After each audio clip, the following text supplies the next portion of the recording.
Bonjour, bienvenue à cette nouvelle émission de République Métis. Aujourd'hui, nous recevons Christiane Tricois. Bonjour. Bonjour. Alors, vous êtes l'une des animatrices de la diversité créatrice de la Seine-Saint-Denis, où vous animez depuis plus de 15 ans la revue et le collectif Passage d'encre. Et cette revue, à chaque livraison, c'est un rendez-vous avec le monde et sa complexité. Mais d'abord, parlez-nous un peu de vous. Vous êtes né, je crois, à la frontière, mais laquelle? Alors, je suis née à la frontière du Gabon, pratiquement à la frontière du Gabon et du Congo, où mon père se trouvait momentanément. Mon père était d'origine française et luxembourgeoise, et ma mère était gabonaise, parce qu'elle est décédée il n'y a pas longtemps, d'un clan très ancien, les Agé-Kaza. Voilà. Ah. Donc, j'ai quitté le Gabon à 6 ans et demi. Ça a été un véritable déchirement. Et ça l'a été tellement que pendant assez longtemps, j'ai occulté cette partie-là, que j'ai retrouvée vers l'âge de 20 ans en faisant un travail sur moi-même. Et je tiens beaucoup maintenant à ce quart africain, qui est d'une grande richesse et tout à fait complémentaire des autres trois quarts, si on parle comme Pagnol, voilà. Bien, alors, vous êtes retrouvé en France, vous avez étudié en France, et quand êtes-vous tombé dans la marmite éditoriale?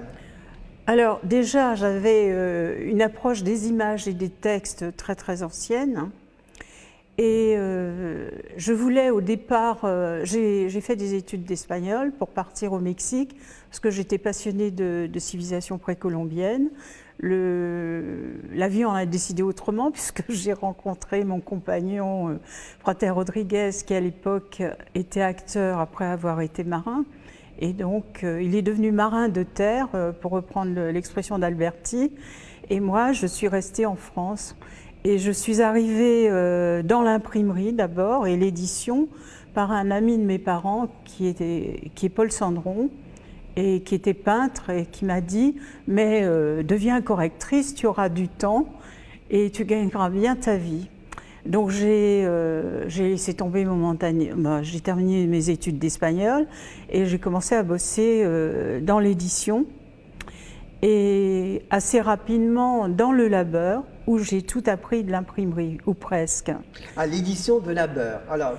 Dans l'imprimerie de Labeur. Ah bon. Et l'imprimerie de Labeur, c'était un peu le parent pauvre de l'imprimerie, puisqu'il y avait l'imprimerie de presse, c'était un peu les barons, et l'imprimerie de Labeur, c'était les soutiers.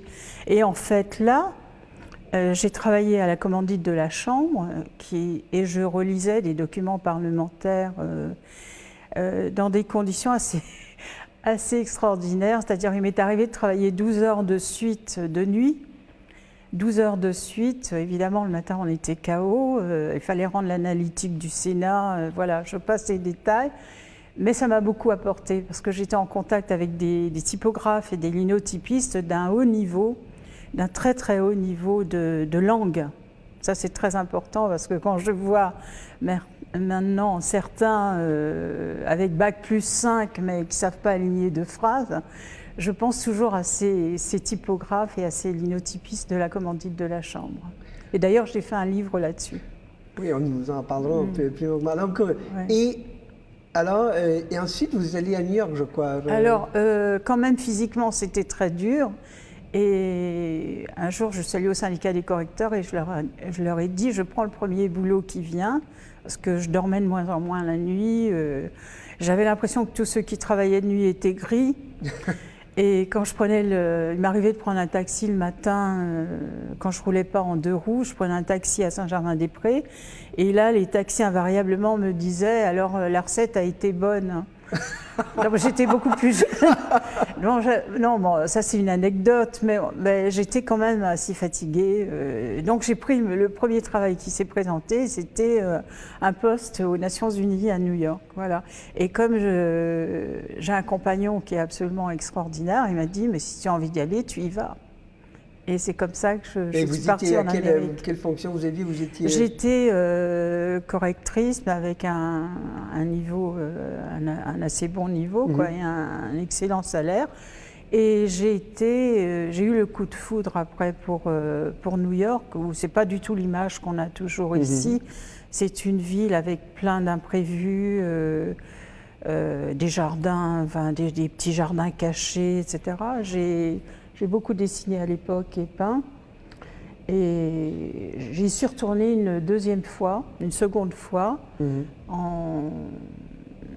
et finalement je suis rentrée puisque Frater Rodriguez ne souhaitait pas aller aux États-Unis pour avoir été interrogé par la police américaine en tant que rouge espagnol pendant plus de 4 heures. Voilà.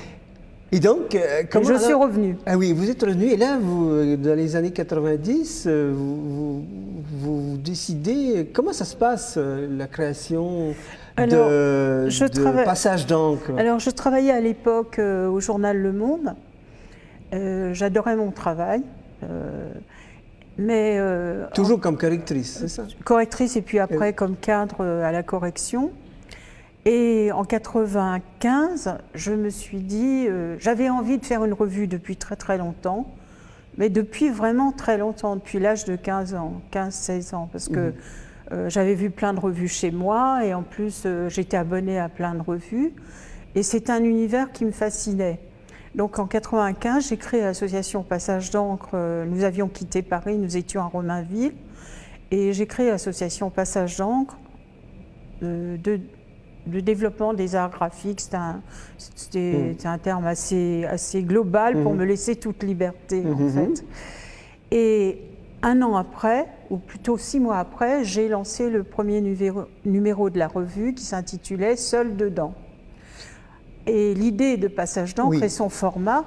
Oui, il est un format bien particulier. C'est un format atypique. Je le montre aux téléspectateurs. 24-27-5 permet l'insertion d'une œuvre originale, d'une estampe. Oui. C'est un format à l'italienne, c'est ça? Voilà, non, je revenais de Padoue. Ah oui. Je revenais de Padoue avec un superbe guide et les proportions m'avaient plu. Donc j'ai pris la diagonale et j'ai créé la maquette de Passage d'encre qui permet l'insertion d'une estampe. Et dès le premier numéro, actuellement nous avons publié 44 numéros et 42 estampes qui ont été montrées un peu partout en Europe et en France. Et il y aura peut-être bientôt une rétrospective autour de la revue. Je suis en négociation. Je dois rencontrer la conservatrice en chef de la bibliothèque Forney, justement pour parler d'une exposition éventuelle. Donc, le premier numéro, dans le premier numéro, l'estampe encadrée était de Patrick Janin-Hobbs, qui, contrairement à son nom, est une femme, et un des plus grands graveurs actuels, et s'intitulait « Seul dedans ». Depuis, il y a eu d'autres numéros. Alors vous avez, il porte en sous-titre votre revue, revue d'art et de littérature. Alors, comment se fait le choix? Quelles sont les proportions? C'est moitié-moitié? C'est-à-dire que les textes et les images sont toujours en résonance et pas forcément de façon illustrative. C'est-à-dire que quand c'est moi qui fais la maquette, donc je me donne toute liberté pour le faire. Je tiens beaucoup à ce qu'il y ait un rythme dans la revue. C'est un peu comme une pièce de musique. Il y a une introduction, des variations et le thème final. Et bon, c'est pas systématique parce qu'il n'y a rien de figé, mais je tiens beaucoup à ce rythme et aussi au blanc dans la revue, parce qu'il y a énormément de revues pour gagner de la place, pour que ce soit moins cher, tassent les textes. Et moi, je souhaite que les textes respirent et les images également. Oui, on va peut-être en montrer le numéro 41, cinéma, qui est un de vos tout récents. Hein? Oui, octobre 2010. Alors, je crois qu'il faut montrer, je ne sais pas si la caméra peut le voir, la typographie qui est magnifique et c'est blanc, omniprésent. Le blanc est un élément important. Oui. Voilà. Et à l'intérieur de ce numéro, je l'ai construit comme il y a un sas qui est la partie centrale, Oui. il y a des peintures de Giovanni Toccafondo qui sont très très belles. Il y a on entre dans le sas et on en sort. Ah oui. Et il y a un cahier couleur Il y a- au milieu. Il y a, Mais tous les il y a numéros un ne sont- parcours. Oui. vraiment, ouais. Mais tous les numéros ne sont pas construits comme ça. Par exemple, si je prends le Grand Danger qui vient de sortir. Oui, montrez-le bien à la Ah oui, caméra. Cinéma. Oui. Cinéma, c'était coordonné par Pascal Vinet. Ce numéro, Le Grand Danger, Montrez-le à la caméra. qui est né de l'idée de la montée des populismes en Europe De toute façon, plus. Oui. et qui est coordonné par Jean-Pierre Faye, se présente différemment. Il y a un cahier couleur de Jackie Barral, l'artiste invité. Et alors, ce qui est particulier dans ce numéro, Oui, montrez bien montrez les illustrations. Voilà. Hein, Ce qui est mais à la parti- caméra qui est ce qui est derrière moi. Voilà. Il y a de très très belles peintures de Christelle Valentin. Oui, oui, Voilà, de Christelle Très bien. Valentin et des œuvres de Jackie Barral, qui a vraiment fait un exploit dans ce numéro. Au lieu d'une seule estampe, elle a fait 80 estampes pour l'abonnement collector. Donc 40 pour Alors, passage d'encre. Vous avez un abonnement collector. Vous allez nous expliquer Voilà. de quoi il s'agit. Au début, naïvement, je pensais qu'on pouvait mettre une estampe dans chaque numéro. Mhm. Alors, ce qui se passait, c'est qu'en librairie, les estampes étaient fauchées. Elles étaient à peine collées comme ça dans la revue. Donc, ça abîmait la revue. Et j'ai été obligée de renoncer à mon projet initial pour faire 2 abonnements. Un abonnement de base avec 3 numéros et un abonnement collector avec 3 numéros plus 3 estampes.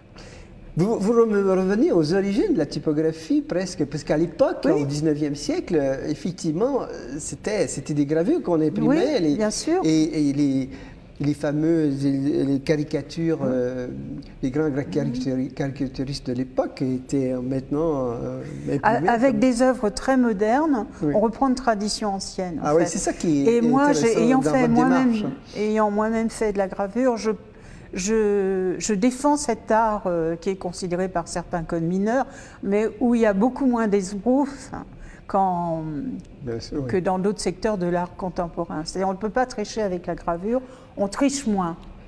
Oui. Voilà. Vous pensez qu'il y a beaucoup d'esbroufs Il y a beaucoup d'esbroufs dans l'art contemporain, il y a d'excellents artistes. Chez les graveurs, c'est un peu différent, c'est un secteur méconnu, alors qu'avant c'était un art populaire. Et à part les Mexicains, et puis je pense à l'atelier des Lilas, atelier Oui, d'art populaire, qui fait un effectivement, il y en très a. très bon travail. Il y a un atelier. Maintenant, c'est un art un peu confiné, confidentiel, et ça, c'est vraiment très dommage. Donc, Passage d'encre a été créé aussi pour promouvoir l'estampe.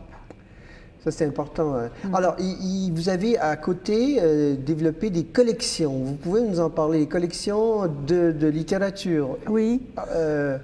C'est venu d'un besoin, en fait, puisque la revue est thématique. On refuse énormément de textes. On refuse, je ne veux pas donner de chiffres exacts, mais 95% des textes ou 90%. Et dans les textes restants, il y en a d'excellents, mais qui ne rentrent pas dans la revue, puisqu'elle est thématique. Donc la première collection qui s'est créée a été la collection Traces, avec un premier livre consacré à Henri Vial, peintre que j'ai rencontré à New York, qui était d'origine forésienne, et qui a commencé par peindre, là on est en plein dans le métissage culturel, il a commencé à peindre l'Auvergne de mémoire, les puits, la mine, oui. C'était mon propriétaire. Les coïncidences. On a sympathisé. Et peu à peu, il s'est métissé et il a fini à la fin de sa vie à peindre la communauté noire et les influences vaudou notamment. C'est très très étrange. Donc j'ai sorti ce livre en fait, comme il allait mourir bientôt. J'ai sorti ce livre qui s'intitule Henri Vial, avec un texte de Guy Champagne, préface de Monique Romani-Vial. Ce livre est épuisé, mais il est sur Gallica 2, donc voilà. On peut... Et vous-même, vous avez écrit dans cette collection un court poème que j'aimerais que vous nous lisiez. Voilà. Alors, donc, il y a la collection Traces, la collection Documents, Leporello, comme son nom l'indique, comme la liste La liste Ah, des me montrez maîtresses. bien, c'est intéressant parce que... La voilà. liste des maîtresses de Don Juan. Attendez. Voilà, qu'on le voit mieux. Voilà. Ah, voilà. Ce sont des pointes sèches de Claire Nicole, qui est une artiste suisse qui vit à Lausanne. Merci. Voilà. Alors, on va vous entendre. Voilà, je vais vous lire ce court poème qui m'a été inspiré par un reportage vu sur les migrants dans le Sahara. Qui traverse le Sahara. Il s'intitule Désert du barbare. Seul sur ce chemin, je distingue déjà leur marche implacable. Bientôt, la lumière froide et bleue sur les roches incandescentes. Implacable. À peine visible. Ils avancent dans la nuit soudaine. De nouveau, on va voir se dérouler devant nous le texte avec les gravures. Voilà. Merci. Donc Alors, cette collection Leporello a été suivie oui, par la collection Très court, qui est un livre 12-21, oui, oui. voilà, mais avec d'excellents textes. Et la dernière collection créée l'a été en 2010, numérique. Voilà, il y a quelques titres. Oui. Alors, parlez-nous comment vous confectionnez ces numéros. Vous avez une idée, une image, vous associez aussi, vous avez des auteurs. Ça mûrit sur plusieurs mois. Oui. C'est-à-dire que certains auteurs du comité de rédaction proposent des textes. Moi, j'en garde d'autres. Ça peut rester plusieurs mois sous le coude. Entre-temps, il y a des images qui arrivent ou que je conserve ou que j'ai déjà conservées. Et c'est souvent la nuit d'ailleurs que ça se passe. La nuit porte conseil, comme voilà, dit le vieux c'est souvent la proverbe. nuit dans mon lit, je dis tiens, voilà, ça peut aller avec ça. Et il y a une espèce de banque mémorielle des images et une banque des textes.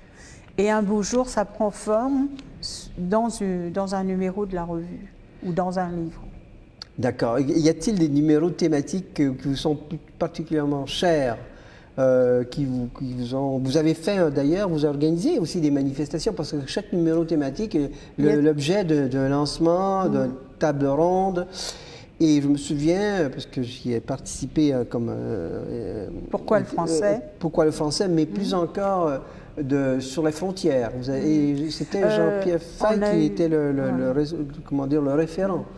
Le philosophe, j'entends. On a eu un projet européen sur la frontière qui a duré de 2004 à 2008, qui a été en partie aidé par le Conseil général de Seine-Saint-Denis, enfin pour les 2 premières années. Et à l'issue duquel, ce projet, il y a eu un colloque à l'hôtel de Massa, La frontière, écriture et transfert, qui ont été publiés, les actes ont été publiés dans la collection Documents.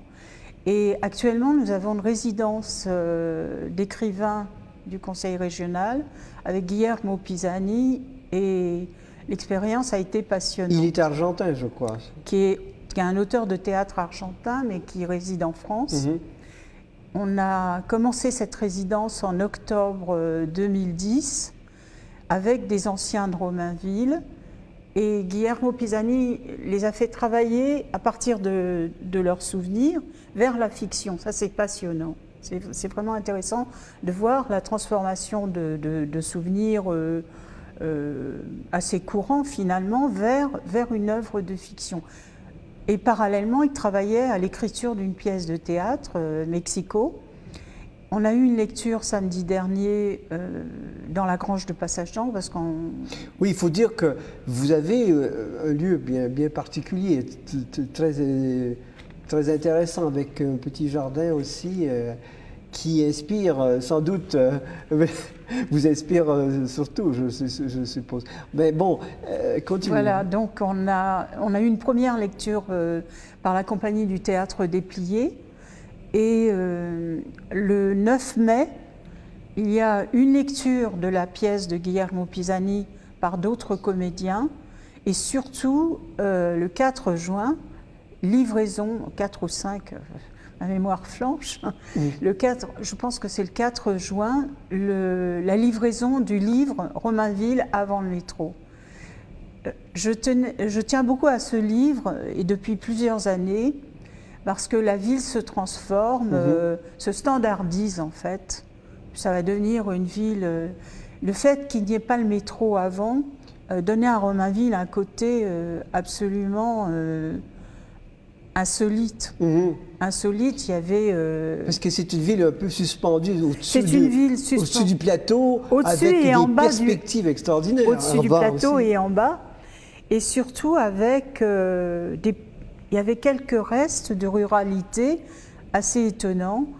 Et là, la ville se construit à tour de bras, il y a des promoteurs partout. On construit des lofts partout parce que c'est à la mode. Moi, pour avoir vécu à New York, j'aime bien les lofts, mais sans plus, quoi. Si j'habite un jour dans un loft, oui, mais bon, il y a autre chose aussi dans la vie. Donc il y a des lofts partout qui se construisent, la ville se standardise.